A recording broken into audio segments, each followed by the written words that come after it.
રાજકોટ સહિત સમગ્ર સૌરાષ્ટ્રમાં પીજીવીસીએલ દ્વારા વીજ બિલની બાકી વસૂલાત માટે હાથ ધરવામાં આવેલી મેગા ડિસ્કનેક્શન ડ્રાઈવના પગલે બાકીદારીમાં ભારે ફફડાટ ફેલાઈ ગયો છે। ડિસ્કનેક્શનના ડરથી ગ્રાહકો બિલ ભરવા દોડી જતા એક દિવસમાં સૌરાષ્ટ્રમાં 59.68 કરોડની જંગી વસૂલાત થઈ, જેમાં માત્ર રાજકોટ સર્કલમાં જ સૌથી વધુ 9.30 કરોડ વસૂલાયા। કડક કાર્યવાહીના ભાગરૂપે હજારો કનેક્શન કાપી નાખવામાં આવ્યા હતા।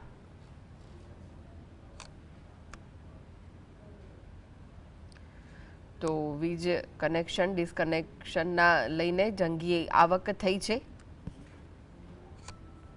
એક જ દિવસમાં સૌરાષ્ટ્રમાં 59.68 કરોડની જંગી વસૂલાત થઈ, જેમાં માત્ર રાજકોટ સર્કલમાં જ સૌથી વધુ 9.30 કરોડ વસૂલાયા છે। કડક કાર્યવાહીના ભાગરૂપે હજારો કનેક્શન કાપી નાખવામાં આવ્યા હતા।